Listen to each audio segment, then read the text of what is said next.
Hello dear students, welcome in today's class. So dear students, today we will start our new chapter. This is your chapter number 15 and the name of the chapter is Some Natural Phenomena. This is your unit number 6 Natural Phenomena. ठीक है, इस unit में हम प्राकृतिक आपदाओं को discuss करेंगे, basically natural फिनोमेनास को. ओके, क्या क्या टॉपिक्स हम पढ़ेंगे? Lightning and static electricity, earthing, do's and don'ts during a thunderstorm, causes of earthquakes, transfer of charge, lightning, earthquake, protection against earthquakes. Basically ये सारे टॉपिक्स आज हम कवर करेंगे इस चैप्टर में. Okay, let's start. earthquakes, thunder, rain, storm, lightning, volcanic eruptions, cyclones, etc. are examples of natural phenomena. Natural phenomena के यहाँ पर इतने सारे examples दिए हैं. हमारा earthquake आना, thunder होना, rain, storm, lightning, volcanic eruption यानी ज्वालामुखी जो होता है उसका फटना, cyclones बनना, ठीक है, etc. ये सभी बहुत सारे हमारे natural phenomena के examples हैं. ठीक है, प्राकृतिक इतनी सारी जो आपदाएं हैं ये सभी natural phenomena होती हैं हमारी. Some of them are beautiful and fascinating whereas others are destructive. कुछ इनमें से सुंदर भी होती हैं, फैसिनेटिंग भी होती है, देखने में बहुत अच्छी लगती हैं, जबकि दूसरी तरफ कुछ बहुत ज़्यादा डिस्ट्रक्टिव होती हैं, विनाशकारी, नष्ट, सब कुछ सबका नाश करने वाली होती हैं. ठीक है, सब कुछ खराब. In previous class you have studied about winds, storms and cyclones, the destruction cause and the measures to be taken by us to protect life and property. ठीक है, प्रीवियस क्लास में हमने स्टडी की थी विंड की, storms की and cyclones की. ये सब क्या करते हैं? ये सभी डिस्ट्रक्शन का कारण होते हैं. ठीक है, विनाश का कारण होते हैं और इनसे बचने के लिए हम क्या क्या मेजर्स लेते हैं? ठीक है, खुद को प्रोटेक्ट करने के लिए और खुद की लाइफ को प्रोटेक्ट करने के लिए. ठीक है, बहुत सारे मेजर्स लेते हैं हम, right. In this chapter we will study about two more natural phenomena. इस चैप्टर में हम दो और नेचुरल फिनोमेना को डिस्कस करेंगे. First is lightning and second earthquake. ठीक है, we will also study that what steps we can take minimize the destructions caused by them. और हम इस बारे में भी स्टडी करेंगे कि हम कौन कौन से ऐसे स्टेप्स उठा सकते हैं जिससे डिस्ट्रक्शन को हम कम कर सकें, मिनिमाइज कर सकें, यानी जो भी हमारी चीज़ खराब होती है वो कैसे हम कम कर सकते हैं, कैसे रोक सकते हैं बेसिकली. ठीक है,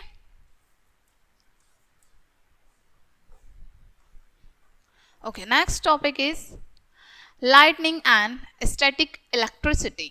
ठीक है, चलिए स्टार्ट करते हैं. In ancient times, people thought lighting was due to worth of gods. ठीक है, अब प्राचीन टाइम में क्या सोचते थे? प्राचीन समय में लोग सोचते थे कि ये जो लाइटनिंग आती है ये भगवान की वजह से होती है, कि जब भगवान वर्थ करते हैं ना उनकी वजह से होती है. But now we have the answer so to what cause lightning. लेकिन अब हमारे पास आंसर है कि ये लाइटनिंग किसके कारण होती है, इसका कॉज क्या है. It is due to accumulation of charges in clouds. ये किस वजह से होती है? क्लाउड्स में जब चार्जेस पैदा होते हैं एक्यूमुलेशन के, उस वजह से ये लाइटनिंग होती है. ठीक है, lightning is also a spark but on a massive scale. ठीक है, लाइटनिंग भी एक स्पार्क होती है लेकिन सिर्फ मैसिव स्केल पर होती है ये.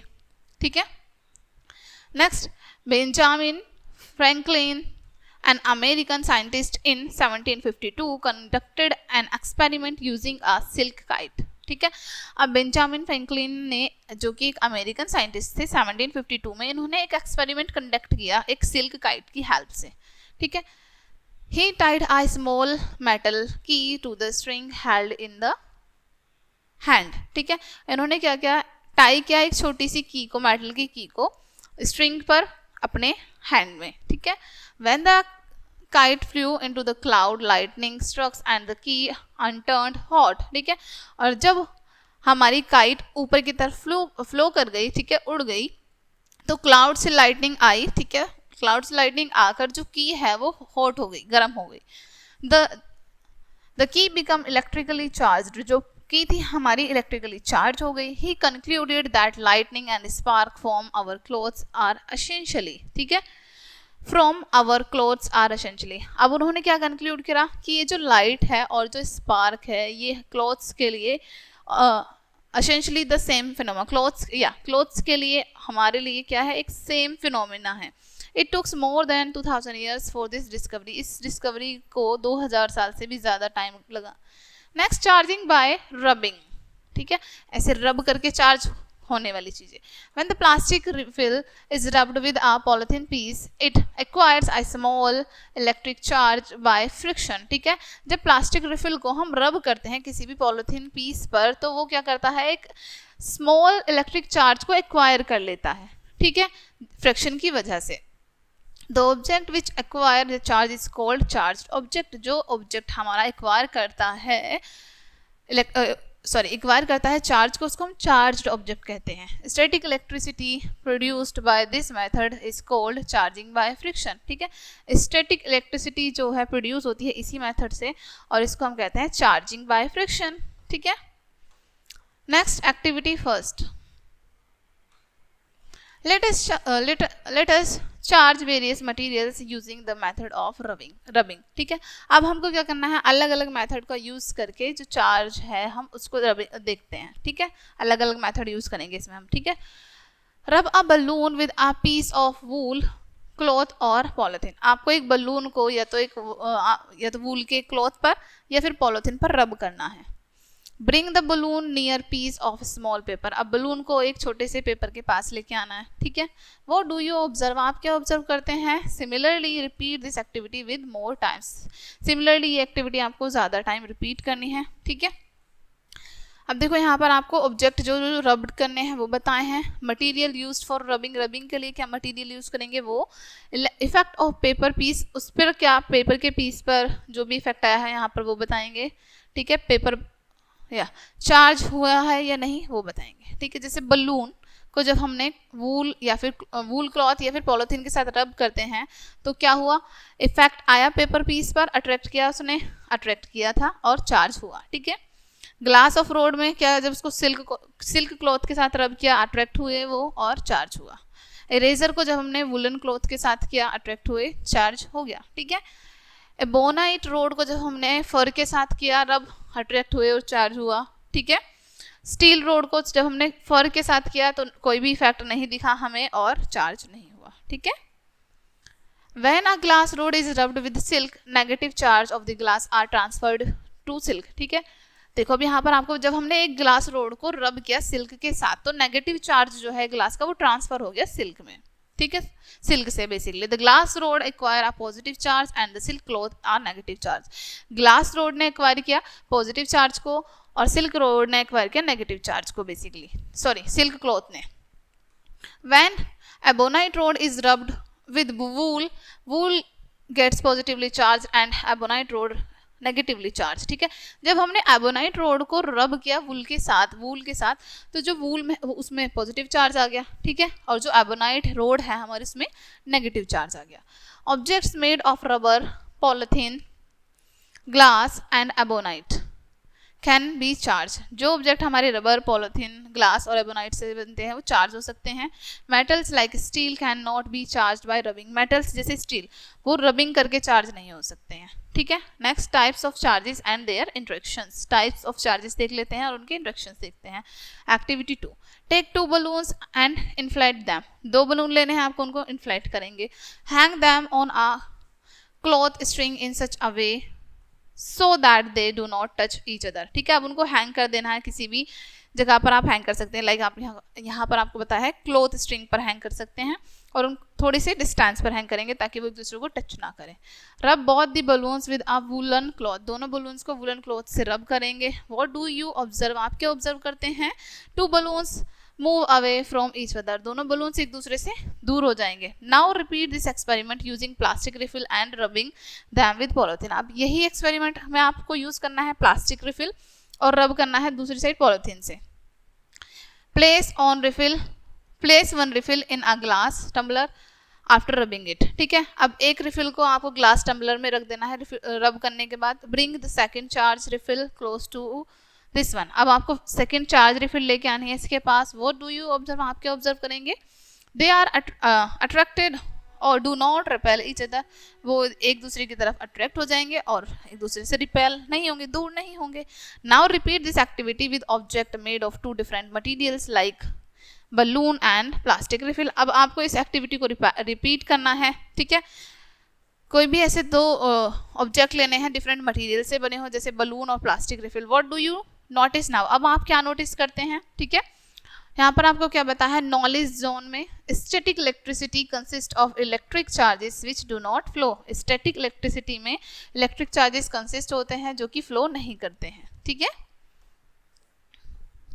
वी कैन कंक्लूड दैट, अब हम क्या कंक्लूड कर सकते हैं, अ चार्ज्ड बलून रिपेल्ड अ चार्ज्ड बलून। एक चार्ज बलून क्या कर रहा है, रिपेल्ड कर रहा है दूसरे चार्ज बलून को, दूर हो रहे हैं ये, ठीक है। Similarly a charge refill repelled a charge refill, similarly हमारा चार्ज रिफिल दूर हो रहा है चार्ज रिफिल से, ठीक है। However, a charge balloon attract a charge refill, हालांकि एक चार्ज बलून जो है वो अट्रैक्ट कर रहा है चार्ज रिफिल को, ठीक है। From the above activity, it is clear that like charges repel each other and unlike charges attract each other, ठीक है।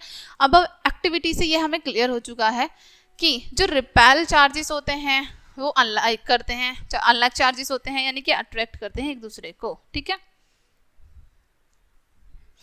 Do you know it was Benjamin Franklin who also discovered that there are two kinds of electrical charges, positive and negative charges, ठीक है, represented as plus और minus, ठीक है। अब देखो क्या आपको पता है, बेंजामिन फ्रैंकलिन जो है इन्होंने दो चीज़ों को और डिस्कवर किया था जो कि है इलेक्ट्रिक जो चार्ज हमारे इलेक्ट्रिकल चार्जेस होते हैं वो पॉजिटिव चार्ज और नेगेटिव चार्ज, ठीक है, जिसको हम इस तरीके से डिनोट करते हैं या फिर रिप्रेजेंट करते हैं।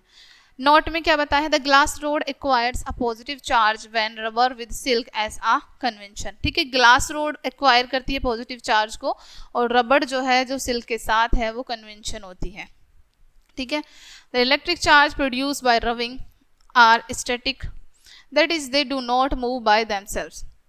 इलेक्ट्रिक चार्ज जो हम हमारे प्रोड्यूस होते हैं रब करने की वजह से वो स्टैटिक होते हैं, इसी वजह से वो खुद से मूव नहीं कर सकते, ठीक है। when the charge moves it constitutes electric current, ठीक है। जब ये चार्ज हमारे मूव करते हैं तो इसमें क्या कॉन्स्टिट्यूट्स होते हैं, electric current. Do you know that you can only charge insulators with static electricity, क्या आप जानते हैं, क्या आपको पता है हम केवल इंसुलेटर्स को ही चार्ज कर सकते हैं स्टैटिक इलेक्ट्रिसिटी के साथ, ठीक है। Next topic is transfer of charges, charges का ट्रांसफर देख लेते हैं, ठीक है। Electric charges can be transferred from a charge object to another through a metal conductor, ठीक है। इलेक्ट्रिक चार्ज जो है वो हमारे ट्रांसफर हो सकते हैं एक चार्ज ऑब्जेक्ट से दूसरे चार्ज ऑब्जेक्ट तक एक मेटल के थ्रू, ठीक है, कंडक्टर बोलते हैं जिसको हम। Electroscope is the device working on this principle, electroscope एक डिवाइस है जो कि इसी प्रिंसिपल पर हमारा वर्क करता है, ठीक है।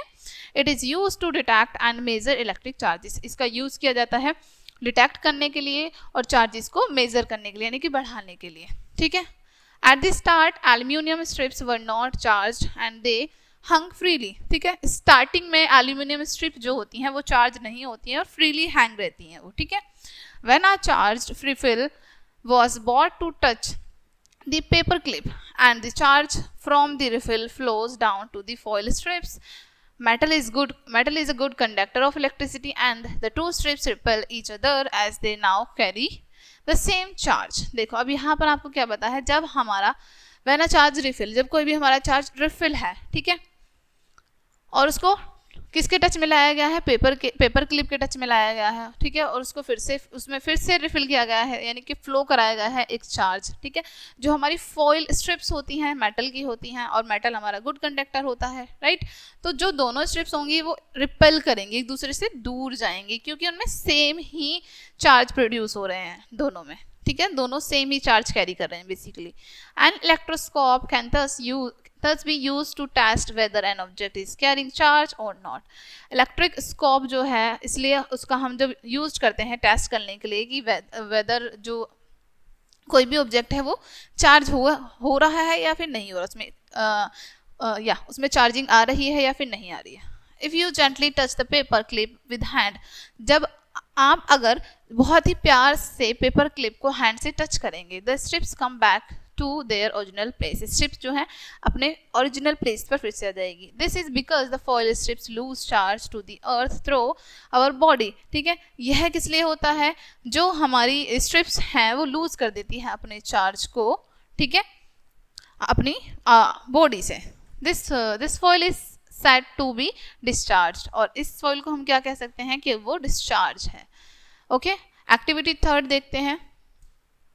Take an empty jam jar, एक खाली जैम का जार लेंगे आप. Cut a piece of cardboard slightly bigger than the mouth of the bottle. ठीक है, अब एक पीस आपको कट करना है कार्डबोर्ड का थोड़ा सा बड़ा, जो कि जार के माउथ को कवर कर सके. ठीक है, make a hole in the centre, बीच में आपको एक होल बनाना है जैसे आपको शो किया है. ठीक है, सेंटर ऑफ द कार्डबोर्ड के सेंटर में.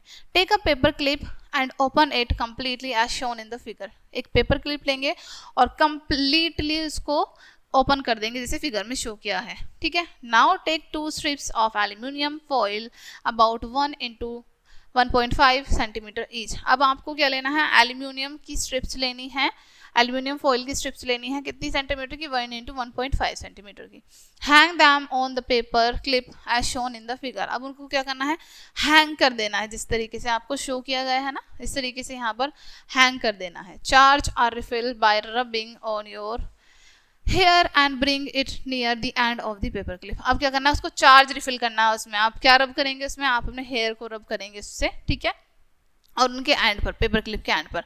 वो डू यू ऑब्जर्व, आप क्या ऑब्जर्व करेंगे, क्या करते हैं observe, the 2 foil strips ripple each other, दोनों फॉइल स्ट्रिप एक दूसरे से रिपल हो जाएंगी. ठीक है, you can repeat this activity using different charged bodies like a refill balloon ebonite road. ठीक है, आप अलग अलग तरह के ऑब्जेक्ट को यूज करके एक्टिविटी कर सकते हैं. ठीक है, next topic is earthing. Earthing क्या होती है, the process of transferring charge from a charged object to the earth is called earthing. ठीक है, अर्थिंग क्या बताइए, जो जिस प्रोसेस से हमारा ट्रांसफर होता है चार्ज ऑब्जेक्ट का अर्थ की तरफ. ठीक है, उसको हम कहते हैं earthing. You must have often heard the word earthing, आपने अक्सर वर्ड सुना होगा अर्थिंग. ठीक है, most electrical appliances and the main of the house are earthed. ठीक है, ज़्यादातर जो हमारे इलेक्ट्रिकल अप्लायंसेस होते हैं और मेनली जो हाउसेस होते हैं वो कैसे होते हैं, अर्थड होते हैं. This is done so that we do not get an electric shock. ऐसा क्यों किया जाता है, ताकि हमें कोई भी इलेक्ट्रिक शॉक ना लगे. Okay, next topic is lightning. Lightning is a spectacular site in nature. Lightning क्या है, एक स्पेक्टिकुलर साइट होती है नेचर में. You have studied in previous class, आप स्टडी कर चुके हैं इसके बारे में प्रीवियस क्लास में, that air currents flow upward and water droplets move downwards during a thunderstorm. ठीक है, आपने क्या स्टडी किया था प्रीवियस क्लास में, जो एयर करंट है हमारा वो ऊपर की तरफ फ्लो करता है, और जो हमारा वाटर करंट होता है, बेसिकली वाटर ड्रॉपलेट्स होती हैं वो नीचे की तरफ मूव करती हैं. ठीक है, थंडरस्टॉर्म के टाइम पर. Due to this movement, the charges in the water molecules of the cloud separate in such a way that the positive charges concentrate near the upper edges of the cloud and the negative charges near the lower edges. ठीक है, अब देखो यहाँ पर आपको बताया है इस मूवमेंट के कारण ही जो हमारे वाटर मॉलिक्यूल्स के चार्जेस होते हैं वो क्या हो जाते हैं, क्लाउड से सेपरेट हो जाते हैं, और इस तरीके से जो पॉजिटिव चार्जेस हैं वो कंसंट्रेट करते हैं हमारे नियर और अपर एजिस पर क्लाउड के. ठीक है, और नेगेटिव चार्जेस हैं वो लोअर एजिस पर आ जाते हैं. ठीक है, these charges keep building up, ये चार्जेस लगातार बिल्डिंग अप होते रहते हैं, बनते रहते हैं. Air as we know is an insulator. Air जैसे कि हमको पता है एक इंसुलेटर होती है, but when the magnitude of accumulated charges builds up, लेकिन जब हमारे मैग्नीट्यूड जो है एक्यूमुलेट करते हैं चार्जेस को, बनाते हैं चार्जेस को, the insulating property of air breaks up and it is no longer able to resist their flow. तो जो इंसुलेटिंग प्रॉपर्टी है एयर की वो ब्रेक हो जाती है और ज़्यादा लंबे टाइम तक रेसिस्ट नहीं करती है फ्लो को. The negative and the positive charges meet, resulting in the production of streaks of bright light and sound. जो नेगेटिव और पॉजिटिव चार्जेस मीट करते हैं उसका रिजल्ट क्या आता है, हमारे पास प्रोडक्शन होता है स्ट्रीक्स ऑफ ब्राइटनिंग लाइट का, यानी ब्राइटनिंग लाइट का प्रोडक्शन होता है और साउंड का भी. This process is called electric discharge. इस प्रोसेस को हम इलेक्ट्रिक डिस्चार्ज कहते हैं. The process of electric discharge can occur between cloud and the ground of between 2 और मोर नेबरिंग क्लाउड्स. ठीक है, अब ये जो हमारा प्रोसेस होता है इलेक्ट्रिक डिस्चार्ज का, ठीक है, क्या करता है, ये can occur between cloud and ground, दोनों के क्लाउड के बीच में और ग्राउंड के बीच में क्या करता है ये. Okay, let's read it again. The process of electric discharge, अब ये जो प्रोसेस है इलेक्ट्रिक डिस्चार्ज का, can occur between cloud and ground दोनों के बीच होता है, क्लाउड और ग्राउंड इन दोनों के बीच में होता है, और बिटवीन टू और मोर नेबरिंग क्लाउड्स, और हो सकता है आपस में कोई पास में दो क्लाउड हो उनके बीच में हो। A large amount of electric current is produced during a lightning strike, ठीक है, एक लार्ज अमाउंट में इलेक्ट्रिक करंट हमारा प्रोड्यूस होता है ड्यूरिंग लाइटनिंग स्ट्राइक, जब लाइटनिंग स्ट्राइक होती है उस टाइम पर। This cause the air of heat up and mostly the temperature becomes more than even the surface of the sun, ठीक है, और इससे क्या होता है, एयर हीट अप हो जाती है, गर्म हो जाती है बहुत तेजी से, और टेम्परेचर जो है बहुत ज़्यादा राइज हो जाता है, ठीक है। And flashes of lightning are seen, और कुछ लाइटनिंग की फ्लैशेस भी हमें दिखाई देती हैं, ठीक है। This increase temperature expands the air violently, और इससे क्या होता है, इंक्रीज हो जाती है टेम्परेचर, एक्सपेंड हो जाता है, बढ़ जाता है एयर में violently. This creates a sound which we call thunder, ये एक साउंड क्रिएट करता है जिसको हम थंडर कहते हैं। Lightning can cause loss of life and property, ठीक है। लाइटनिंग क्या करती है, किसके कारण होता है, लाइटनिंग की वजह से लूज होती है बहुत सारी लाइफ्स और प्रॉपर्टी, इनको नुकसान पहुंचता है basically. Lightning can damage buildings, burn trees, cause forest fire and kill living things. Lightning क्या क्या करती है, डैमेज हमको बिल्डिंग्स को खराब कर देती है, कई बार पेड़ों को बर्न कर देती हैं, जला देती हैं, कई बार पूरे फॉरेस्ट में आग लग जाती है, ठीक है, और बहुत सारी लिविंग थिंग्स जो होती हैं उनको किल कर देती हैं। We must therefore take safety measures to protect themselves, इसलिए हमें सेफ्टी मेजर्स उठाने चाहिए अपने आप को और इन सारी चीज़ों को प्रोटेक्ट करने के लिए, ठीक है। नेक्स्ट आपको क्या पता है, lightning safety, rush to a safer place on the thunder, ठीक है। अब जहाँ आपको लाइटनिंग से किस तरीके से सेफ्टी करनी है, rush to a safer place on hearing thunder, जैसे ही आपको थंडर की आवाज़ सुनाई दे आपको तुरंत एक सेफ प्लेस पर जाना है। Wait before coming out of the safe place for some time after hearing the last thunder, जब आप लास्ट थंडर को सुने उसके बाद भी आपको कुछ देर वेट करना है वहीं पर जहाँ आप सेफ प्लेस पर है, उसके बाद निकलना है वहाँ से, ओके। सेफ प्लेस में क्या क्या आता है, it could be a low rise buildings और हाउस, यानी कि लो राइज जो भी बिल्डिंग और हाउसेस हैं वो सेफ प्लेस होते हैं। इफ इन अ बस और in a car, close the window doors and you are safe inside, अगर आप बस या कार में हैं तो विंडोज को डोर्स को क्लोज करेंगे, आप सेफ हैं। अब dos and don'ts during a thunder storm के टाइम पर आपको क्या डोज करने हैं, क्या डोंट्स करने हैं, ठीक है। आउटसाइड दी हाउस, घर के बाहर हैं तब आपको क्या करना है, open vehicles like cycles, scooters, motorbikes, tractors are not safe, जो भी हमारे ओपन व्हीकल्स होते हैं ये हमारे लिए सेफ नहीं होते हैं। Open places, shelters in parks are also not safe, open places हमारे जैसे पार्क हो गए, पार्क में शेल्टर लेना भी सेफ नहीं होता, वहाँ पे रुकना सेफ नहीं होता। Do not run across large open field और हाई ग्राउंड, ठीक है, आपको जो लार्ज ओपन फील्ड है या फिर हाई ग्राउंड्स है उनकी तरफ भी रन करके नहीं जाना है। Do not lie down on the ground, ground पर लेटना नहीं है। It is better to squat low on the ground with your hands on your knees and head between your legs, ठीक है, इससे अच्छा है कि आप स्क्वैट लो होकर यानी कि लो होकर ग्राउंड पर बैठ सकते हैं, आप अपने हैंड्स को नीज पर रख सकते हैं, आप अपना हेड जो है उसको बेंड कर सकते हैं, बेसिकली लेग के पास रख सकते हैं, ठीक है। Next, do not take shelter under a tree, एक ट्री के नीचे शेल्टर नहीं लेना है। In case they get struck by lightning, हो सकता है लाइटनिंग की वजह से वो स्ट्रक हो जाए, ठीक है। There is a danger of getting burnt, और वहां पर जलने का खतरा हो सकता है, ठीक है।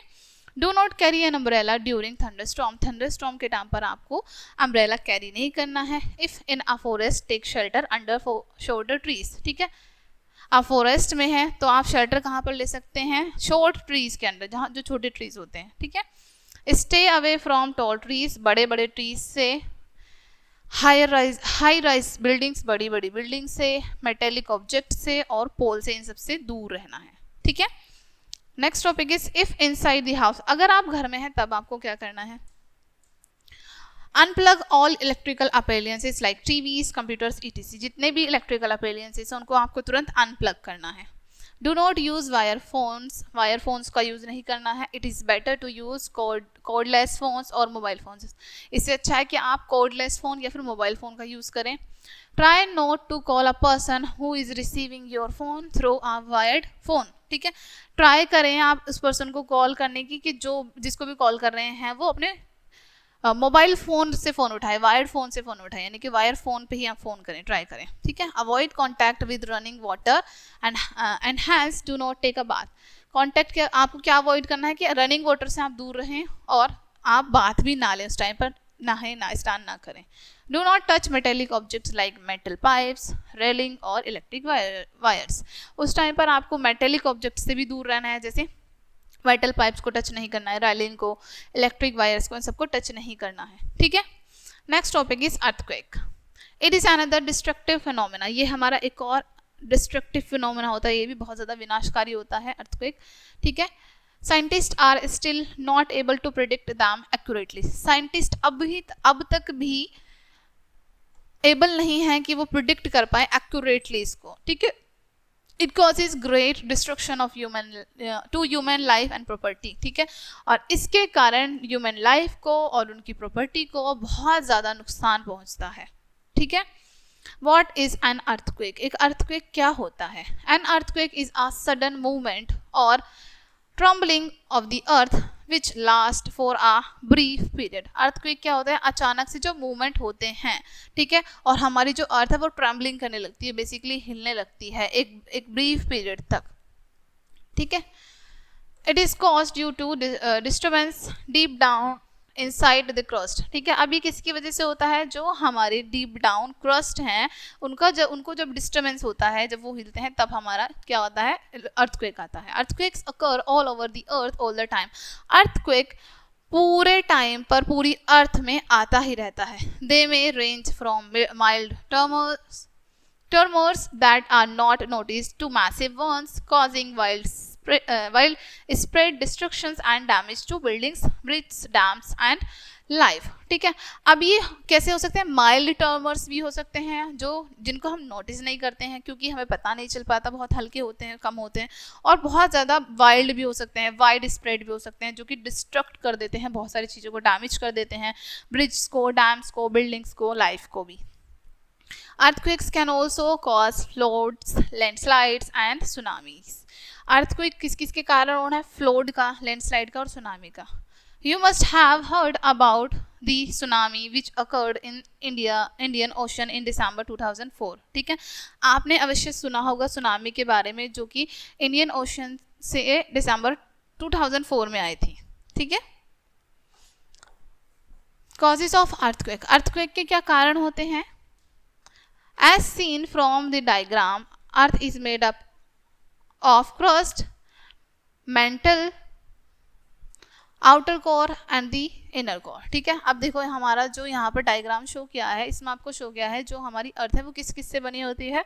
क्रस्ट, ठीक है, क्रस्ट से, फिर हमारा मेंटल होता है, देन हमारी आउटर कोर होती है, देन इनर कोर होती है, ठीक है। The outer most layer of the earth is not one continuous piece but is made up of many pieces called plates, ठीक है। अब जो हमारी आउटर मोस्ट लेयर होती है, सबसे बाहर की जो लेयर होती है, वो हमारी कॉन्टिन्यूस पीसेस से नहीं बनी होती है, लेकिन इसमें बहुत सारे पीसेस जुड़े होते हैं जिनको हम प्लेट्स कहते हैं, ठीक है। Due to the slow movement inside the earth These plates move with respective to one another, ठीक है। अब हमारी अर्थ के स्लो मूवमेंट की वजह से अर्थ के जो इनसाइड हैं ये प्लेट्स धीरे धीरे मूव करती रहती हैं, ठीक है, एक दूसरे की तरफ। The earth is divided into 7 large plates and several small plates. अर्थ को हमने डिवाइड किया है 7 लार्ज और बहुत सारी छोटी छोटी प्लेट्स में, ठीक है। Most earthquakes take place at boundaries where the plates meet, तो they may also occur within the plates, ठीक है। ज़्यादातर जो हमारे अर्थक्वेक्स हैं वो कहाँ पर आते हैं? ज़्यादातर बाउंड्रीज के आसपास, क्योंकि वहाँ पर हमारी प्लेट्स जो हैं वो मिलती रहती हैं, और इसी वजह से हमारी जो प्लेट्स आपस में क्या कर जाती हैं? कई बारी हिलती हैं, ठीक है।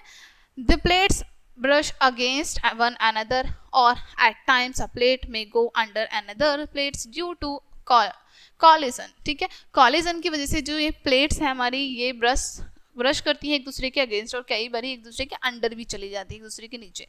This causes disturbance in the earth crust, और इसी वजह से हमारी अर्थ के क्रस्ट में डिस्टर्बेंस क्रिएट होता है। This disturbance shows up as an earthquake on the surface of the earth, ठीक है। अब ये जो डिस्टर्बेंस है हमें शो करता है अर्थक्वेक को हमारे सरफेस पर, अर्थ के।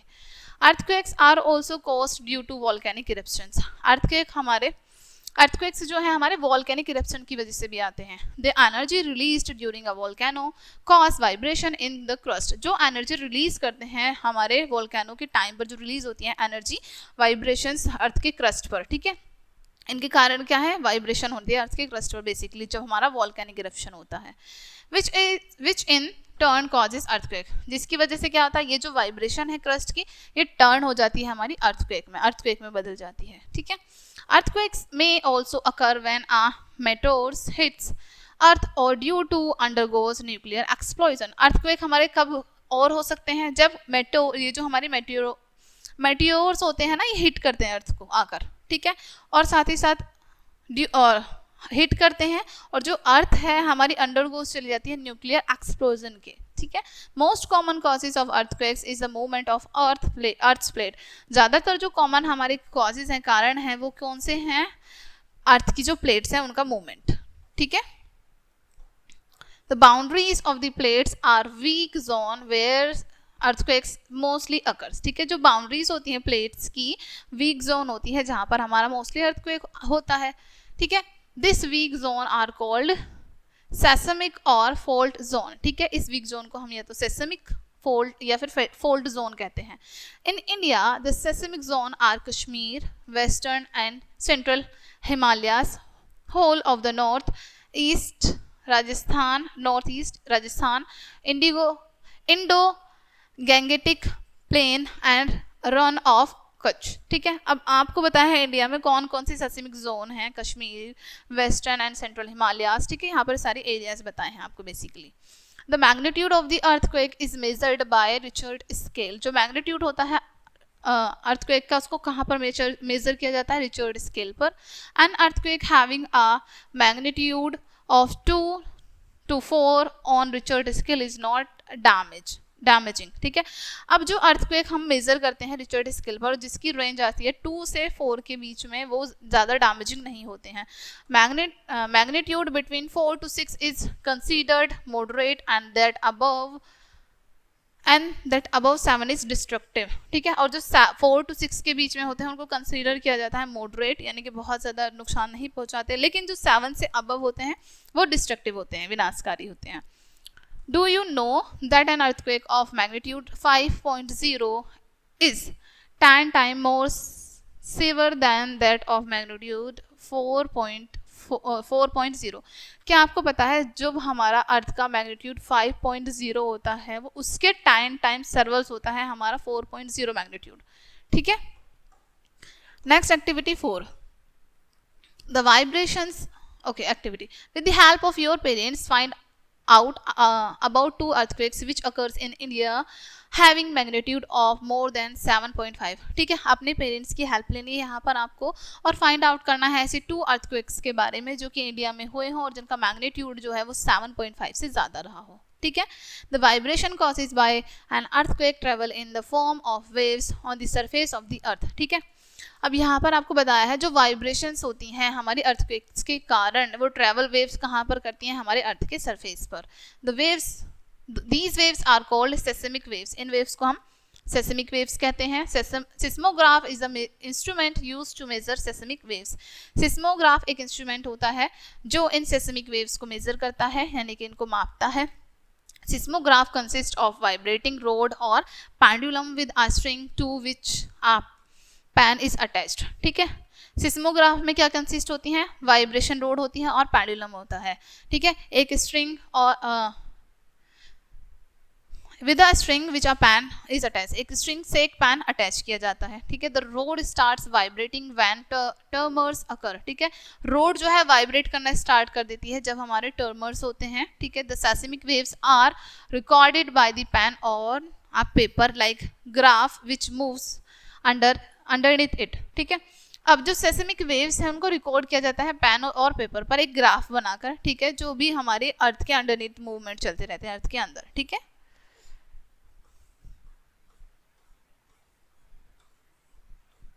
Okay, the point of origin of earthquake is called focus. जो हमारे अर्थ के ओरिजिन पॉइंट होता है उसको हम फोकस कहते हैं. The point of the earth of the surface of the earth vertically above the focus is called epicentre, ठीक है। जो पॉइंट होता है हमारी अर्थ का वर्टिकली अबव होता है फोकस का, उसको कहते हैं epicentre. The branch of science which deals with the study of earthquake is called seismology, ठीक है। जो ब्रांच होती है साइंस की जो कि अर्थक्वेक से रिलेटेड स्टडी करते हैं उनको हम सिस्मोलॉजी कहते हैं। The scientists who study the behavior of earthquakes are called seismologists, और जो भी साइंटिस्ट स्टडी करते हैं अर्थक्वेक के बिहेवियर को लेके उनको हम सिस्मोलॉजिस्ट कहते हैं। Next topic is protection against earthquakes. Earthquakes के अगेंस्ट आप कैसे प्रोटेक्शन ले सकते हैं। We must be ready to protect our self all the time, हमें हर टाइम रेडी रहना है खुद को प्रोटेक्ट करने के लिए, राइट रहना चाहिए। As we know that occurrence of an earthquake can not be predict, क्योंकि हम जानते हैं जो अकरेंस होती है अर्थक्वेक की उसको हम प्रिडिक्ट नहीं कर सकते हैं, right. People living in the seismic zone need to be specially prepared, ठीक है। जो सेस्मिक जोन में लोग रहते हैं, यानी कि जो भी सेस्मिक जोन हमने भी रीड किए थे, ठीक है, उन जोन में जो भी लोग रहते हैं स्पेशली उनको ज़्यादा प्रिपेयर रहना चाहिए, ठीक है। Buildings should be designed so as to make them quake proof, ठीक है। बिल्डिंग्स को ऐसे डिज़ाइन किया जाना चाहिए ताकि वो क्वेक प्रूफ बन सकें, अर्थक्वेक से उन्हें ज़्यादा कुछ प्रॉब्लम क्रिएट ना हो। For this consult qualified architects and engineers, ठीक है। इसके लिए क्या करना चाहिए, कंसल्ट करना चाहिए क्वालिफाइड आर्किटेक्ट्स और इंजीनियर्स को। The building must be made earthquake resistant as most of the damage is caused due to falling down of buildings, ठीक है। जो बिल्डिंग्स हैं हमारी कैसे बननी चाहिए, अर्थक्वेक रेसिस्टेंस होनी चाहिए, यानी कि उनको कोई भी चोट ना पहुंचे बिल्डिंग्स को अर्थक्वेक के टाइम पर, क्योंकि ज़्यादातर जो डैमेज क्रिएट होता है वो हमारा बिल्डिंग्स को गिरने से होता है, ठीक है। One should avoid using materials like stones, marbles, iron, girdles etc seismic area. Seismic areas में किसी भी व्यक्ति को इस तरीके के मटेरियल्स को अवॉइड करना चाहिए, जैसे स्टोन्स, मार्बल्स, लाइक दिस, ठीक है। Instant use of mud and timber is better, इसकी जगह पर मड और टिम्बर का यूज करना चाहिए, वो बेटर होता है। Keep roofs as light as possible, roofs को जितना आप लाइट रख सकते हैं उतना लाइट रखने की कोशिश करनी है। This will minimise the damage due to building collapse, ठीक है। इससे क्या होगा, बिल्डिंग कोलैप्स होने का जो खतरा है वो कम हो जाता है, ठीक है। Cupboards and shelves must be fix to the wall, cupboards और शेल्फ्स हमारी ज़रूर से वॉल में फिक्स होनी चाहिए। Ceiling fans, air conditioners, coolers must be secured formally, हमारे ceiling fans, air conditioners, coolers और ये सारी चीज़ें अच्छे से सिक्योर होनी चाहिए, ठीक है। They can use a lot of damage if they fall down, ठीक है। ये बहुत सारे डैमेज क्रिएट कर सकती हैं अगर ये गिर जाते हैं तो, ठीक है। Wall hangings, wall clocks, photo frames must be hanged carefully so that they do not fall on people in case on an earthquake. जो भी हमारी wall hangings होती हैं जैसे wall clocks हो गई, photo frames हो गए, इनको बहुत अच्छे से carefully hang करना चाहिए ताकि ऐसी कोई कंडीशन में किसी भी पर्सन के ऊपर ये ना गिरे और उनको कोई चोट ना लगे, ठीक है। All buildings must have fire fighting equipments in working order as there are chances of buildings catching fire during an earthquake, ठीक है। जितनी भी बिल्डिंग्स होती हैं उन सभी में फायर इक्विपमेंट्स होने चाहिए, क्योंकि कहीं पर भी कोई भी चांस होता है कि किसी भी तरीके की मिसहैपनिंग हो सकती है, फायर लग सकती है अर्थक्वेक के टाइम पर भी, ठीक है। In case of an earthquake following steps need to be broken, अगर किसी भी कारण से अर्थक्वेक आ जाता है तो आपको क्या स्टेप्स उठाने हैं। आप घर पे हैं तो take shelter under a sturdy object like a table और अ कॉट, ठीक है। आपको शेल्टर कहाँ पे लेना है, एक स्टडी ऑब्जेक्ट के नीचे, जैसे टेबल हो गया फिर कोई cot. Stay there still shaking stop, जब तक शेकिंग बंद ना हो जाए तब तक वहीं पर रहना है। Stay away from tall heavy objects that might fall, tall और हैवी ऑब्जेक्ट से दूर रहना है, वो आप पर गिर सकते हैं। If in bed stay here, अगर आप बेड में हैं तो वहीं पर रहना है। प्रोटेक्ट योर हेड विद प्लो, आपको अपना जो हेड है वो प्लो से प्रोटेक्ट रखना है। व्हेन आउटडोर, जब आप बाहर हैं। Move away from buildings, electric poles and trees which might fall down, दूर रहना है आपको बिल्डिंग से, इलेक्ट्रिक पोल से, ट्रीज से, क्योंकि ये फॉल डाउन हो सकते हैं, गिर सकते हैं किसी भी time. Stand away from overhead power lines, ठीक है। पावर लाइन्स जो है उनसे आपको दूर खड़ा होना है। ड्रॉप टू दी ग्राउंड, आपको क्या करना है, ग्राउंड पर ड्रॉप करना है। If you are in a vehicle stay inside till tremors stop, अगर आप किसी व्हीकल के अंदर हैं, ठीक है, तो आपको वहीं पर रहना है जब तक ये सारी चीज़ें स्टॉप ना हो जाए। Drive slowly to a clear area away from bridge, tunnels, trees, power lines, electric poles और साइन बोर्ड्स etc। ड्राइव आपको स्लो करनी है और क्लीन एरिया पर भी लाइफ स्लो करनी है, और दूर रहना है आपको ब्रिजेस से, टनल से, ट्रीज से, पावर लाइन से, इलेक्ट्रिक पोल से, और जो साइन बोर्ड होते हैं उन सभी से आपको दूर रहना है। ओके डियर फ्रेंड्स, सो ये चैप्टर आपका यहीं पे एंड होता है। आई होप ये चैप्टर आपको अच्छे से समझ आया होगा। मिलते हैं नेक्स्ट वीडियो में, एंड थैंक्स फॉर वॉचिंग।